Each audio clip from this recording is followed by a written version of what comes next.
But we are hearing from the military that they started definitely receiving weapons. But the major issue that is remaining is the supply of heavy weapon. Oh, I'm sorry, I haven't the air raid alert. You see, let's talk later on, and let me welcome the deputy head of Ukraine's Holos party, the Ukrainian MP in Sovsun. Good afternoon to you. Good afternoon. I wonder, what did you make of the British Prime Minister's speech earlier today? Well, it was a great honor hosting the Prime Minister, well, even if it was online.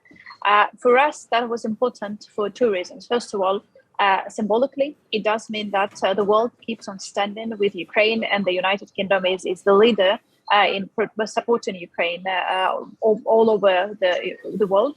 And second, we also understand that this speech is given because the United Kingdom keeps on providing weapons to the Ukrainian army, which is extremely needed here. Yeah. So it's not just symbolic value, but also very practical value that is extremely needed here in Ukraine for the army right now. Is it fair to say, that right now Boris Johnson is about your favorite Western leader? That would be a rather fair assumption. Though Biden, with the recent Lend-Lease legislation, is coming close second. Right. Let's put it this way. Okay, Boris Johnson seems to be number one. He would be gratified, I think, to hear that. But you're very dependent, of course, on the continuing supply of heavy weapons, which you need in this fight against the Russian invasion, especially in the east of your country. Are you getting the kind of weapons in the kind of volume that you need now? Because, well, the supply and the need is constant. We started receiving some weapons, but it's not nearly enough to resupply the Ukrainian army and also to provide it with the weapons it needs. It's also important to understand that we are facing some logistical issues because providing weapons to some troops on the east of Ukraine is close to impossible. So we have to find ways to deliver weapons to those troops, particularly in Donbass.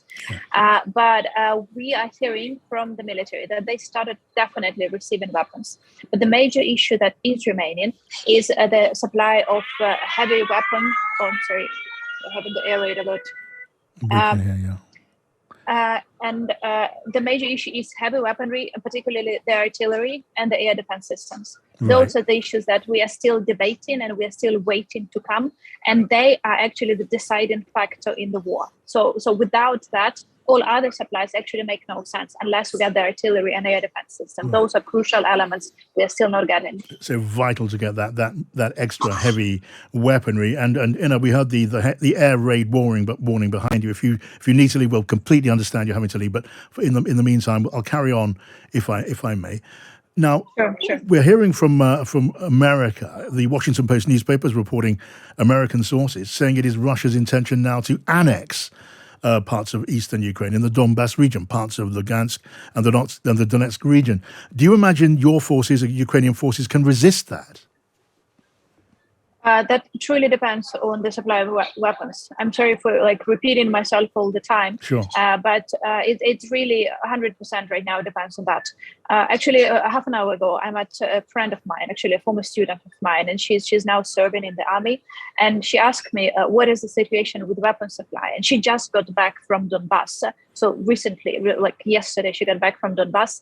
And I was asking her, what is the situation over there?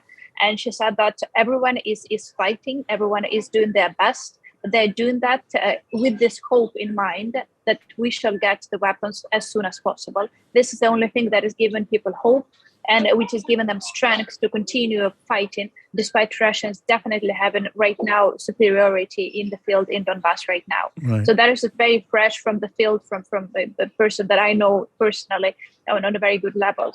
So this weapon supply truly are decisive. In order to help Ukrainian army fight back. Because indeed, the Russians are planning to annex territories. We do know that it's not only about Donbass, it's also about the south. They're introducing Russian ruble in those territories, which is a clear sign of annexation.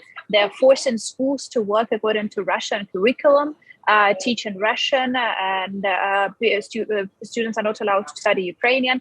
So those are all clear demarcations of annexation that are taking place right now. Yes. It's not just, temporary occupation. They're actually trying to turn this territory into Russian territory as we speak right now. So in a sense, as you say, the annexation of these regions is happening today. And meanwhile, political leaders, including the foreign minister of this country, Liz Truss, the foreign secretary, she says that what needs to be done ultimately is to expel Russia from all parts of Ukraine. That's Ukraine, that's the Donbass, that's also Crimea. And in that way, says the foreign secretary of this country, then victory would be achieved. Is that a realistic ambition? In the long run, definitely. The question of timing is important here, of course, because right now what we need to do is to kick them out of our territory as soon as possible. But we also understand that this might take time and lots of effort and lots of continued support from the West. But we all understand that that is the only thing that will keep this peace last long, because we do not want, and that is my strongest desire as a mother, I do not want my son to inherit this war. I do not want another stage of this war developing in 8 years more from what we speak right now. And the only way to do that is actually to restore full control of the Ukrainian government over the whole territory of Ukraine. So the Russia understand that this is a sovereign territory that they cannot touch. So those are crucial.